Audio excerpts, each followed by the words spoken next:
Hey friends, welcome back to the Irony Shelf. Tonight we will lean into a Volume 1 reading of O. Henry's A Retrieved Reformation and meet Jimmy Valentine, the master cracksman. Jimmy is a man of high fashion and even higher skill, possessing the finest safecracking tools this side of the Mississippi. He expects the governor's pardon and plans to resume the life he knows best. But the universe often has a way of changing the locks, just as a man thinks he's found the key. If you too have a soft spot for life's little ironies, do join our growing circle by liking and subscribing for more literary classics. Your support helps me continue sharing stories like this one every Thursday. Now, lean back, take a sip of a rich, velvety ale, and enjoy our journey. The year is 1903. High above the winding Missouri River, Jefferson City sits perched on limestone bluffs, a town of steep hills and grand ambitions. The air is a thick blend of river mist and heavy coal smoke, while the streets below are a busy theater of stonecutters, lawmen, and the rhythmic clatter of iron-shod hooves on brick. Yet, our journey begins away from the bustle, tucked behind the cold, high limestone walls of the state prison. While the world outside is moving toward the future, the air in here is stuck in the past, heavy with the scent of industrial leather, machine oil, and the dry, suffocating dust of the prison shoe shop. There is no music here, only the sharp clatter and hissing of the steam-powered sewing machines. In the center of it all sits a man setting soles and making up the shoes. But he doesn't seem particularly downcast or discouraged. He just seems uninterested. In fact, one might almost suppose he's a guest who has overstayed his welcome. A man already imagining the fragrance of a cigar, the savor of a fine meal, and perhaps the even better taste of freedom. And here, dear listener, we begin our story. A guard came to the prison shoe shop where Jimmy Valentine was diligently stitching uppers and escorted him to the front office. There the warden handed Jimmy his pardon, which had been signed earlier that morning by the governor. Jimmy took it in a tired kind of way. He had served nearly 10 months of a 4-year sentence, while he had expected to stay only about 3 months at the longest. When a man with as many friends as Jimmy Valentine had is taken to the slammer, it is hardly worthwhile to cut his hair. "Now, Valentine," said the warden, "you'll go out in the morning. Brace up and make a man of yourself. You're not a bad fellow. Stop cracking safes and live honestly." "Me?" said Jimmy in surprise. "Why, I never cracked a safe in my life." "Oh, no," laughed the warden. "Of course not. Let's see now. How was it you happened to get sent up on that Springfield job? Was it because you wouldn't provide an alibi for fear of compromising somebody in extremely high society? Or was it simply a case of a mean old jury that had it in for you? It's always one or the other with you. Innocent victims." "Me?" said Jimmy, still blankly virtuous. "Why, warden, I never was in Springfield in my life." "Take him back, Cronin," said the warden, "and fix him up with outgoing clothes. Unlock him at 7 in the morning and let him come to the bullpen. Better think over my advice, Valentine." At 7:15 the next morning, Jimmy stood in the warden's outer office. He had on a suit of the ill-fitting, ready-made clothes and a pair of the stiff, squeaky shoes that the state furnishes to its discharged, compulsory guests. The clerk handed him a railroad ticket and a $5 bill, with which the law expected him to rehabilitate himself into good citizenship and prosperity. The warden gave him a cigar and shook hands. Valentine, prisoner 9762, was written on the books as pardoned by governor, and Mr. James Valentine walked out into the sunshine. Disregarding the song of the birds, the waving green trees, and the smell of the flowers, Jimmy headed straight for a restaurant. There he tasted the first sweet joys of liberty, in the shape of a broiled chicken and the bottle of white wine, followed by a cigar a grade better than the one the warden had given him. From there he proceeded leisurely to the station. He tossed a quarter into the hat of a blind man sitting by the door and boarded his train. 3 hours later it set him down in a little town near the state line. He went to the cafe of one Mike Dolan and shook hands with Mike, who was alone behind the bar. "Sorry we couldn't make it sooner, Jimmy, me boy," said Mike. "But we had that protest from Springfield to deal with, and the governor nearly balked. Feeling all right?" "Fine," said Jimmy. "Got my key?" He got his key and went upstairs, unlocking the door to a room at the rear. Everything was just as he had left it. There on the floor was still Ben Price's collar button, which had been torn from that eminent detective's shirt when they overpowered Jimmy to arrest him. Pulling the bed away from the wall, Jimmy slid back a hidden panel and dragged out a dust-covered suitcase. He opened this and gazed fondly at the finest set of safecrackers' tools in the East. It was a complete set, made of specially tempered steel, the latest designs in drills, punches, braces and bits, jimmies, clamps and augers, with 2 or 3 novelties invented by Jimmy himself, in which he took pride. Over $900 they had cost him to have made at a place where they make such things for the profession. After half an hour, Jimmy went downstairs and through the cafe. He was now dressed in tasteful and well-fitting clothes and carried his dusted and clean suitcase in his hand. "Got anything going on?" asked Mike Dolan genially. "Me?" said Jimmy in a puzzled tone. "I don't understand. I'm representing the New York heritage-grown, stone-milled, short-snap cracker and sustainable grain collective." This statement delighted Mike to such an extent that Jimmy was forced to take a seltzer and milk then and there. He never touched hard drinks. A week after the release of Valentine, prisoner 9762, there was a skillful job of safecracking done in Richmond, Indiana, with no clue to the author. A scant $800 was all that was secured there. 2 weeks after that, a patented, improved, burglar-proof safe in Logansport was opened like a wheel of cheese to the tune of $1,500, cash, securities and silver left untouched. That began to interest the thief-catchers.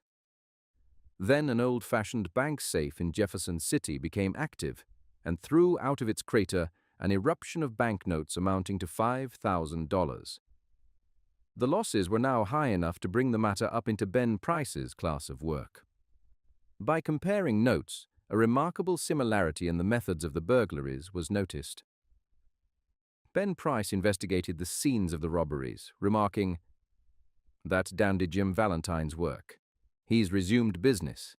Look at that combination knob, jerked out as easy as pulling up a radish in wet weather.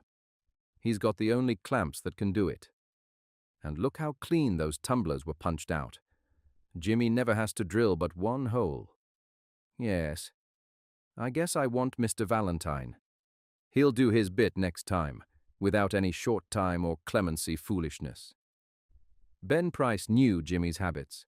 He had learned them while working the Springfield case. Long jumps, quick getaways, no associates, and a taste for good society. These ways had helped Mr. Valentine to become noted as a successful dodger of just retribution. It was given out, whispered in the back rooms and reported in the gazettes, that Ben Price had taken up the trail of the elusive Cracksman, and other people with burglar-proof safes felt more at ease. One afternoon, Jimmy Valentine and his suitcase climbed out of the mail carriage in Elmore, a little town 5 miles off the railroad, down in the blackjack country of Arkansas. Jimmy, looking like an athletic young senior just home from college, went down the board sidewalk toward the hotel. A young lady crossed the street, passed him at the corner, and entered a door over which was the sign, "The Elmore Bank." Jimmy Valentine looked into her eyes, forgot what he was, and became another man. She lowered her eyes and blushed slightly. Young men of Jimmy's style and looks were scarce in Elmore.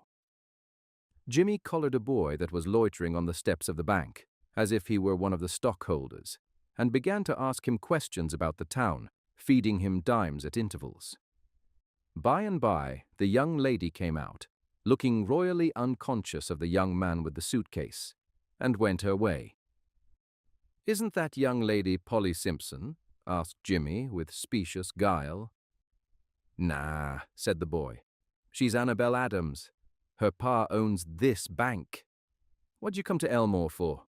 Is that a gold watch? I'm going to get a bulldog. Got any more dimes?" Jimmy went to the Planters Hotel, registered as Ralph D. Spencer, and booked a room. He leaned on the desk and declared his disingenuous plan to the clerk. He said he had come to Elmore to look for a location to go into business. How was the shoe business now in the town? He had thought of the shoe business. Was there an opportunity? The clerk was impressed by the clothes and manner of Jimmy. He himself was a model of fashion to the thinly gilded youth of Elmore. But he now perceived his shortcomings. While trying to figure out Jimmy's manner of tying his four-in-hand tie knot, he cordially gave information. Yes, there ought to be a good opening in the shoe trade. There wasn't an exclusive shoe store in the place. The dry goods and general stores handled them. Business in all trades was fairly good. Hoped Mr. Spencer would decide to relocate to Elmore. He would find it a pleasant town to live in, and the people very sociable. Mr. Spencer thought he would stop over in the town a few days and look over the situation. No, the clerk needn't call the bellhop. He would carry up his suitcase himself. It was rather heavy. Mr. Ralph Spencer, the phoenix that arose from Jimmy Valentine's ashes, ashes left by the flame of a sudden and alterative attack of love, remained in Elmore and prospered. He opened a shoe store and secured a good run of trade. Socially, he was also a success and made many friends. And he accomplished the wish of his heart. He met Miss Annabelle Adams and became more and more captivated by her charms. At the end of a year, the situation of Mr. Ralph Spencer was this. He had won the respect of the community. His shoe store was flourishing, and he and Annabelle were engaged to be married in 2 weeks. Mr. Adams, the typical plodding country banker, approved of Spencer. Annabelle's pride in him almost equaled her affection. He was as much at home in the family of Mr. Adams and that of Annabelle's married sister as if he were already a member. One day, Jimmy sat down in his room and wrote this letter, which he mailed to the address of one of his old friends in St. Louis. Dear old pal, I want you to be at Sullivan's place in Little Rock next Wednesday night at 9 o'clock. I want you to wind up some little matters for me. And, also, I want to make you a present of my kit of tools. I know you'll be glad to get them. You couldn't duplicate the lot for $1,000. Say, Billy, I quit the old business a year ago. I've got a nice store, I'm making an honest living, and I'm going to marry the finest girl on earth 2 weeks from now. It's the only life, Billy, the straight one. I wouldn't touch $1 of another man's money now for $1 million. After I get married, I'm going to sell out and go west, where there won't be so much danger of having old scores brought up against me. I tell you, Billy, she's an angel. She believes in me, and I wouldn't do another crooked thing for the whole world. Be sure to be at Sully's, for I must see you. I'll bring along the tools with me. Your old friend Jimmy. On the Monday night after Jimmy wrote this letter, Ben Price jogged discreetly into Elmore in the livery carriage. He lounged about town in his quiet way until he found out what he wanted to know. From the drugstore across the street from Spencer's shoe store, he got a good look at Ralph D. Spencer. Going to marry the banker's daughter, are you, Jimmy? Said Ben to himself, softly. Well, I don't know. The next morning, Jimmy had breakfast at the Adamses. He was going to Little Rock that day to order his wedding suit and buy something nice for Annabelle. That would be the first time he had left town since he came to Elmore. It had been more than a year now since those last professional jobs, and he thought he could safely venture out. After breakfast, quite a family party went downtown together. Mr. Adams, Annabel, Jimmy, and Annabel's married sister with her 2 little girls, aged 5 and 9.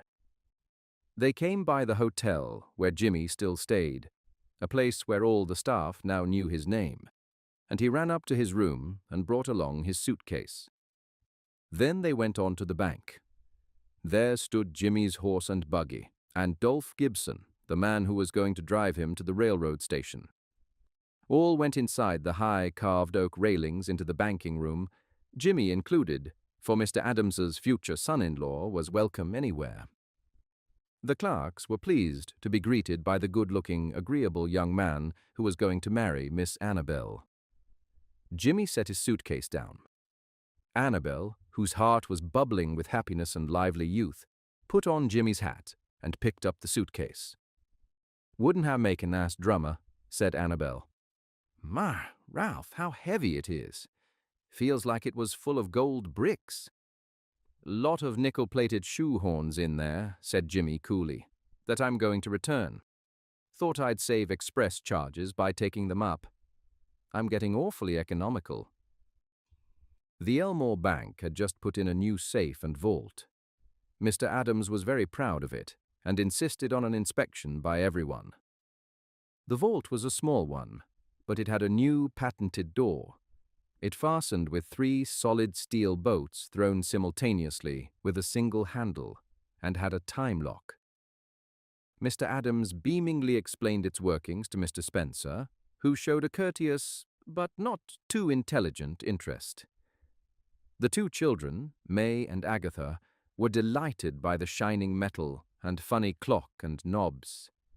While they were thus engaged, Ben Price sauntered in and leaned on his elbow, looking casually inside between the railings. He told the teller that he didn't want anything. He was just waiting for a man he knew. Suddenly there was a scream or two from the women and a commotion. Unperceived by the elders, May, the 9-year-old girl, in a spirit of play, had shut Agatha in the vault. She had then slid the bolts and turned the knob of the combination, as she had seen Mr. Adams do. "The door can't be opened," he groaned. "The clock hasn't been wound, nor the combination set." Agatha's mother screamed again hysterically. "Hush," said Mr. Adams, raising his trembling hand. "All be quiet for a moment. Agatha," he called as loudly as he could, "listen to me." During the following silence, they could just hear the faint sound of the child wildly shrieking in the dark vault in a panic of terror. "My precious darling," wailed the mother. "She will die of fright. Open the door. Oh, break it open. Can't you men do something?" "There isn't a man nearer than Little Rock who can open that door," said Mr. Adams in a shaky voice. "My God! Spencer, what shall we do? That child, she can't stand it long in there. There isn't enough air, and besides, she'll go into convulsions from fright." Agatha's mother, frantic now, beat the door of the vault with her hands.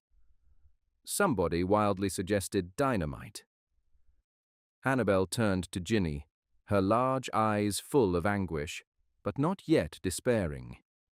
To a woman, nothing seems quite impossible to the powers of the man she worships.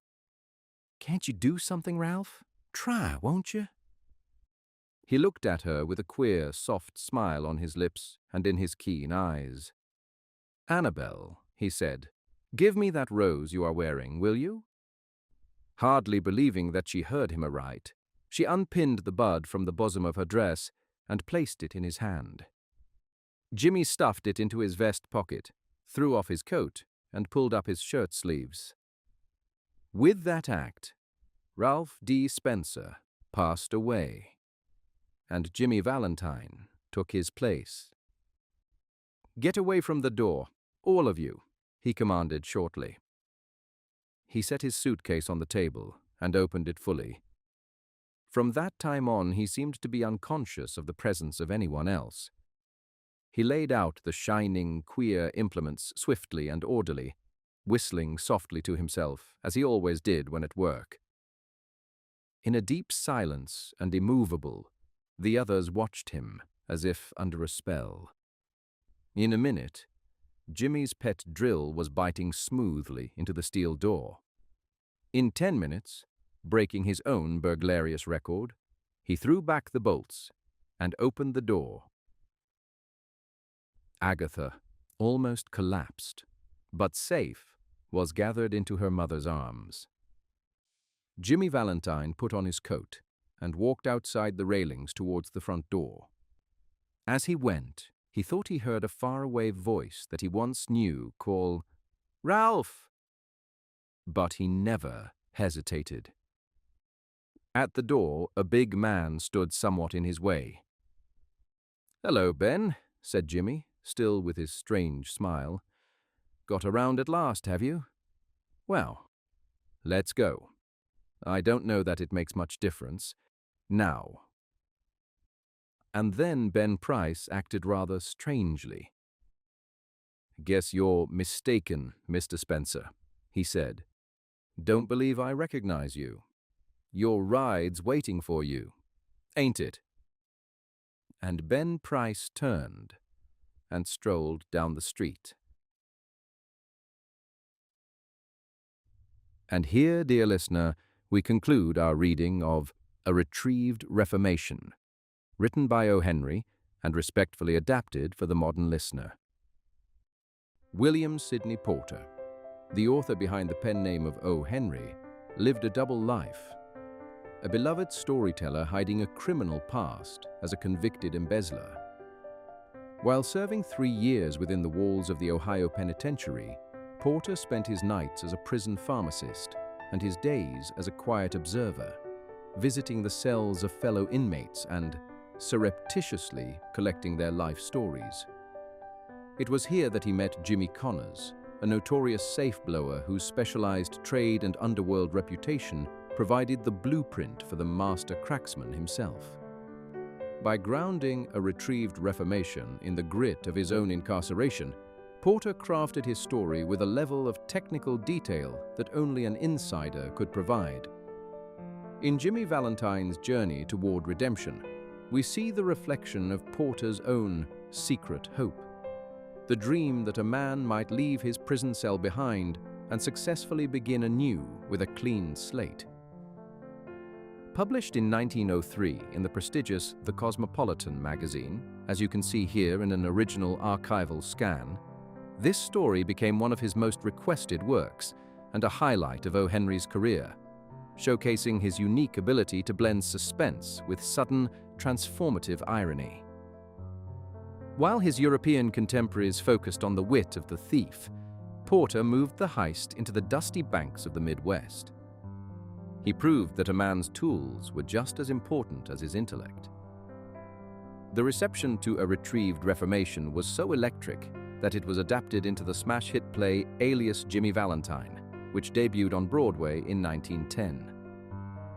The production turned our master cracksman into a household name that later conquered the silver screen no fewer than 5 times in the following decades, including the landmark 1928 production that served as MGM's first venture into the world of talking pictures. As the gaslight fades and the credits of history roll, we are left with the image of a man who broke the law to save a life. It is the ultimate retrieved reformation and a masterpiece that remains just as compelling today. Thank you for listening. I look forward to sharing our next story with you very soon.